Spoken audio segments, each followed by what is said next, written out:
Hello बच्चों, मैं हूँ आपकी दोस्त, आपकी हिंदी की टीचर। जिसमें भी आप कनेक्टेड फील करें आप वो बोल सकते हैं, हमें वो आप बुला सकते हैं हमें। हमारा नाम है वर्तिका और आपका हमारे टारगेट हिंदी चैनल में बहुत बहुत बहुत बहुत स्वागत है। आइए हम यहाँ से हिंदी सीखें और हिंदी को बहुत आसान बनाएं। तो कैसे हैं आप सभी लोग? फटाफट कमेंट कर दीजिए आप लोग कैसे हैं। और आज का टॉपिक हमारा होगा व्याकरण। हाँ हाँ, व्याकरण तो पढ़ ही रहे हैं। व्याकरण में व्याकरण टॉपिक यानी कि व्याकरण किसे कहते हैं, है ना।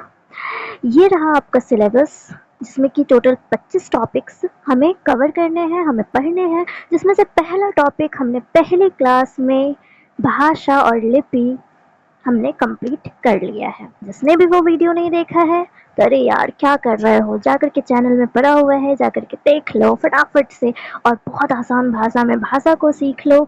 और आज हम फिर से व्याकरण को बहुत ही आसान भाषा में अपनी भाषा में समझेंगे। तो क्या आप सभी तैयार हैं? चलिए, व्याकरण जो है हमारे जीवन में बहुत महत्वपूर्ण है।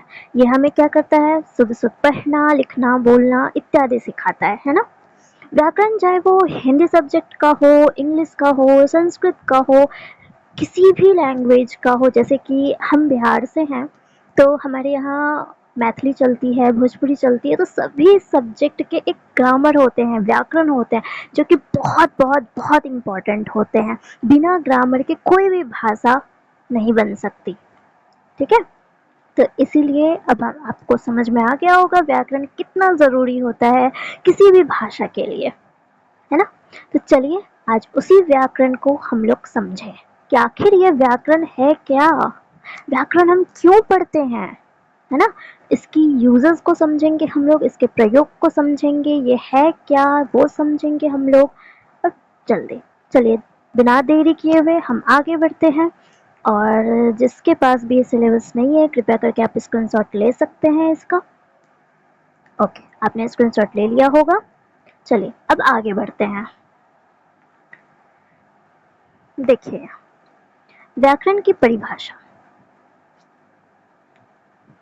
हम लोग व्याकरण की परिभाषा से शुरू करते हैं कि आखिर ये व्याकरण है क्या, व्याकरण किसे कहते हैं, कौन सा सब्जेक्ट है ये, आखिर इसे पढ़ के हमें क्या सीख मिलेगा, क्या समझने को मिलेगा, है ना। कोई भी विषय हम लोग पढ़ते हैं तो उससे कुछ ना कुछ हमें सीखने को मिलता है ना, इसीलिए हम वो विषय पढ़ते हैं। आखिर व्याकरण पढ़ के हमें क्या सीखने को मिलता है, हम आज इसी पर चर्चा करेंगे। तो चलिए व्याकरण की परिभाषा से हम शुरुआत करते हैं। व्याकरण उस शास्त्र को कहते हैं जिसमें किसी भाषा के शुद्ध रूप का ज्ञान कराने वाले नियम बताए गए हों, ठीक है। अब देखिए, व्याकरण के द्वारा ही हम शुद्ध शुद्ध बोलना सीखते हैं, शुद्ध शुद्ध पढ़ना सीखते हैं, लिंग का प्रयोग करना सीखते हैं, कारक का प्रयोग करना सीखते हैं, वचन का प्रयोग करना सीखते हैं, है ना। कहाँ है लगेगा, कहाँ है लगेगा, कहाँ एक वचन लगेगा, कौन से शब्दों के साथ हम द्विवचन लगाएंगे, कौन से शब्दों के साथ बहुवचन लगाएंगे, ये सभी हमें व्याकरण सिखाते हैं। द्विवचन संस्कृत में होते हैं बच्चों, हिंदी में द्विवचन नहीं होते, ठीक है। तो व्याकरण किसे कहते हैं? व्याकरण वह शास्त्र है जिसके माध्यम से हम शुद्ध शुद्ध बोलना, शुद्ध शुद्ध लिखना, शुद्ध शुद्ध पढ़ना इत्यादि सीखते हैं, ठीक है। इनकी दो परिभाषा हमने यहाँ लिखी है, अर्थात करके आपको जो भी सही लगे, जो भी आपको सटीक लगे वो आप लिख सकते हैं। तो दूसरी परिभाषा है हमारी, व्याकरण वह विद्या है जिसके द्वारा हमें किसी भाषा का शुद्ध बोलना, लिखना एवं समझना आता है, ठीक है। उदाहरण देखिए, यहाँ गीता रो रहा है, गीता रो रहा है। क्या आपको ये वाक्य कुछ गलत नहीं लग रहा है? हाँ बिल्कुल ये वाक्य गलत है, क्योंकि यहाँ गीता तो एक स्त्रीलिंग है ना, किसी लड़की का नाम है गीता, लेकिन इसके साथ जो रहा प्रयोग हुआ है वो गलत है, क्योंकि रहा रहा तो एक पुल्लिंग के लिए प्रयोग होता है, तो यहाँ पे क्या होना चाहिए? रही, है ना। तो ये हमें कैसे पता चला?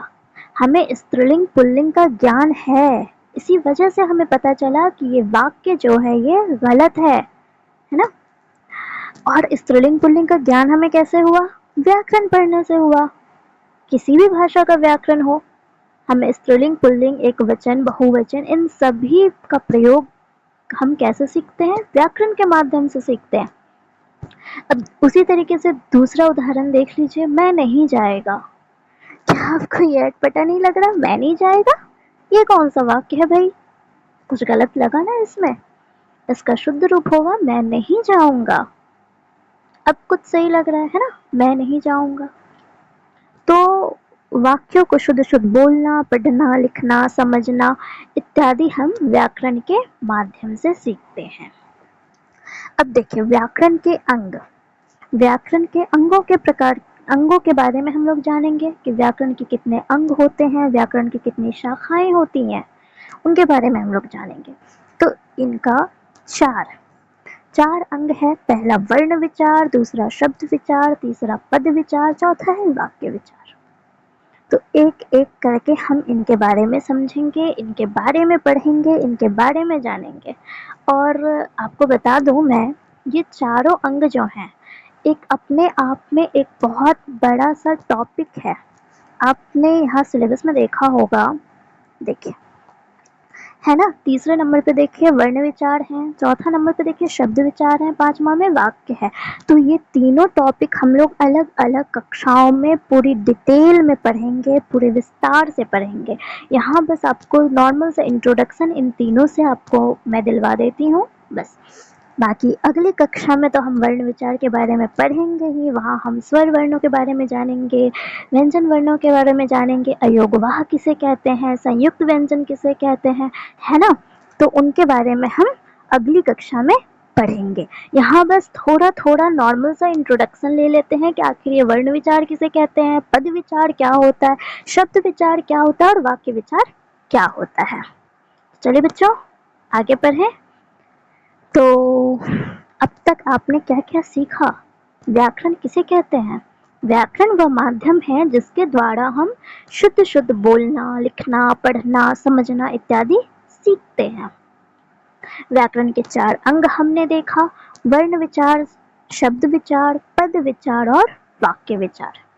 बच्चों मैं ऐसा कोशिश कर रही हूँ कि मैं पढ़ाऊँ तो आपको यही वीडियो के साथ साथ ही आपको याद हो जाए ना, आपको अलग से इसे याद करने की ज़रूरत ना पड़े। मेरी यही कोशिश है।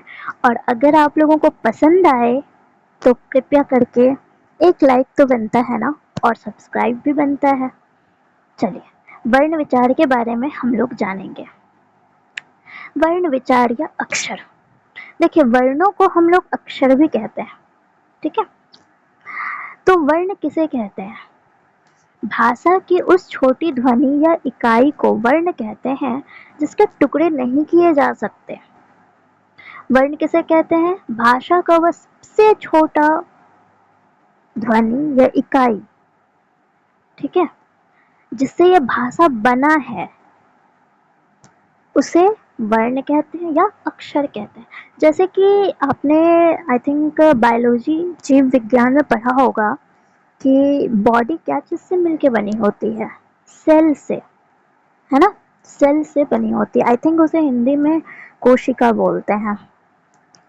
तो उसी तरीके से हिंदी में भाषा, वाक्य, ये सभी जो है वर्ण से मिलके बनते हैं। छोटे छोटे वर्ण मिलकर के शब्द बनाते हैं, शब्द फिर वाक्यों में प्रयोग होते हैं तो वो पद कहलाते हैं, और फिर एक सार्थक पदों का समूह वाक्य कहलाता है। तो आइए मैं तो एक बार में ही सब कुछ बोल डाली। तो चलिए वर्ण को अब हम लोग समझ गए हैं कि वर्ण जो है स्मॉलेस्ट यूनिट है, सबसे छोटी इकाई है जिसका हम खंड नहीं कर सकते, जिसके हम टुकड़े नहीं कर सकते। चलिए जैसे कि अ है, ब है, म है, क, ल, प। आप बताइए क्या हम इनके टुकड़े कर सकते हैं? नहीं कर सकते, बिल्कुल नहीं कर सकते। तो ये वर्ण कहलाते हैं, ठीक है। जैसे कि मैं आपको यहाँ बताऊं, अगर जैसे कि हमने लिखा, एक मिनट, आई थिंक ब्रश, जैसे कि देखिए आम लिखती हूँ मैं, तो बच्चों आप बताइए कि ये आम का मैं खंड कर सकती हूँ क्या? बिल्कुल कर सकती हूँ। इसका खंड हो जाएगा आ जोर म, है ना। इसको तो मैंने दो भागों में विभक्त कर दिया, ठीक है। तो ये क्या कहलाएगा? ये वर्ण नहीं कहलाएगा, इसको हम शब्द कहेंगे, क्योंकि ये किस चीज से बन के, किस चीज से मिलके बना है? वर्णों से मिलके बना है। आई थिंक आप लोगों को समझ में आ रही होगी बातें हमारी। चलिए अब शब्द विचार के बारे में पढ़ें। शब्द किसे कहते हैं? अभी हमने आपको बताया कि वर्ण जो होते हैं वो भाषा की सबसे छोटी इकाई होती है। तो अनेक वर्णों के मेल से जो बनता है उसे हम शब्द कहते हैं। बात समझ में आई? जैसे कि हमने लिखा, हमने क्या लिखा बच्चों? हमने लिखा कलश। क्या लिखा? कलश। तो यहाँ देखिए कौन कौन से वर्ण हैं, कौन कौन से वर्णों के समूह मिल करके ये शब्द बनाया है कलश। इसमें लगा क, जोर, ल, जोर, श। इन तीनों वर्ण के मिलने से क्या बना? कलश। ओके, बात समझ में आई? और दूसरा है कमल। दूसरा क्या है बच्चों? कमल। कमल। तो ये किन वर्णों से बन के मिला है? सॉरी, ये किन वर्णों के मेल से बना है? ये आप स्वयं बताएंगे। बिल्कुल सही, क जोड़ म जोड़ ल। तो ये तीन वर्णों के मेल से बना है, इसीलिए इसे हम क्या कह देंगे? शब्द कह देंगे। बात समझ में आ गई? चलिए बहुत बढ़िया। जैसे कि देखिए इसकी एक बार परिभाषा हम जान लें। वर्णों के उस मेल को शब्द कहते हैं जिसका कुछ अर्थ होता है। हाँ, एक और महत्वपूर्ण बात है, उन वर्णों का जो समूह है उससे जो मिल करके जो शब्द बन रहे हैं उनका एक सार्थक अर्थ होना चाहिए। वो शब्द जो है सार्थक होना चाहिए, उसका कुछ मीनिंग निकलता हो। ऐसा नहीं कि कुछ भी लिख दिए और वो शब्द कहलाया, ऐसा बिल्कुल नहीं होता। जैसे कि आप खुद देखिए ना, जैसे कि पानी को हम उल्टा लिखे हैं, नी नीपा, क्या ये वर्ड है? क्या ये शब्द है? सार्थक शब्द है? नहीं, क्योंकि इसका कोई अर्थ नहीं होता। ये एक सार्थक शब्द नहीं है, इसका कोई अर्थ नहीं होता, ये निरर्थक है, ये निरर्थक शब्द है। तो हमें वर्णों के मेल से ऐसा शब्द बनाना है जिसका कि एक सार्थक अर्थ हो, तभी वो सही मायने में शब्द कहलाएंगे। ठीक है। तो वर्णों के मेल से जो शब्द बनते हैं उसका एक उचित अर्थ होना अनिवार्य है, जैसे कमल, राकेश, भोजन, पानी आदि। ठीक है। अब पद विचार, पद विचार के बारे में हम लोग जानेंगे। पद किसे कहता है? जब शब्दों को वाक्यों में प्रयोग किया जाता है तो पद कहलाता है। अब देखिए ना, ये जो हमने पढ़ा जब, शब्दों को, ये सब अपने आप में क्या है? एक शब्द है ना। जब कैसे बना है? जॉब जोड़ बॉब लग करके बना है, ये एक शब्द है। लेकिन इसी शब्द को जब हम वाक्य में प्रयोग कर दिए, जब शब्दों को वाक्य में प्रयोग कर दिए तो वो पद कहलाता है। आप यूँ समझिए कि जब कोई शब्द अकेला हो तो वो सिर्फ शब्द कहलाएगा, लेकिन वही किसी वाक्य में प्रयोग किया गया है, वहाँ तरह तरह के अलग अलग शब्द हैं, तो वो वहाँ पे पद कहलाएगा। मतलब शब्दों के समूह को हम पद कह सकते हैं। ठीक है। और वही पद से मिल करके जो एक सार्थक अर्थ देने वाला वाक्य बनता है उसे वाक्य कहते हैं। मुझे लगता है आपको समझ में आई होगी पद किसे कहते हैं। चलिए, अब है वाक्य विचार। वाक्य किसे कहते हैं? वाक्य के बारे में हम जानते हैं, अनेक शब्दों को मिलाकर वाक्य बनता है। अभी हमने बताया, ये शब्द मिलकर किसी अर्थ का ज्ञान कराते हैं। जैसे सब घूमने जाते हैं, राजू सिनेमा देखता है, तो इससे हमें क्या समझ में आ रहा है? सब घूमने जाते हैं मतलब अच्छा सभी लोग घूमने जा रहे हैं, है ना? इससे समझ में आया। यही अगर उल्टा पुल्टा रहता, सब जाते घूमने हैं, क्या इसका कुछ मतलब हुआ? नहीं। जब शब्दों को एक व्यवस्थित क्रम में लगाकर उसका जब अर्थ निकलता हो तब वो वाक्य कहलाता है। ठीक है बच्चों, इतना समझ में आया होगा। तो चलिए हम फिर से एक बार रिकैप कर लें कि हमने क्या क्या पढ़ा। हमने जाना व्याकरण क्यों महत्वपूर्ण है, व्याकरण की परिभाषा देखी हमने कि व्याकरण वह शास्त्र है, व्याकरण वह विषय है जिसके माध्यम से हम शुद्ध शुद्ध बोलना, पढ़ना, लिखना, समझना इत्यादि सीखते हैं। व्याकरण के अंग हमने देखे, व्याकरण के 4 अंग हमने देखे। पहला हमने देखा वर्ण विचार, दूसरा हमने देखा शब्द विचार, तीसरा हमने देखा पद विचार और चौथा हमने देखा वाक्य विचार। तो वर्ण के बारे में हमने पढ़ा कि भाषा की सबसे छोटी इकाई को क्या कहते हैं? वर्ण कहते हैं। वर्ण से मिलकर के शब्द बनते हैं, बहुत सारे वर्णों से मिलकर के शब्द बनते हैं जो कि एक सार्थक अर्थ देते हों। बहुत सारे शब्दों को मिला करके पद बनते हैं और फिर बहुत सारे पदों को मिला करके जो एक सार्थक अर्थ देता हो उसे वाक्य कहते हैं।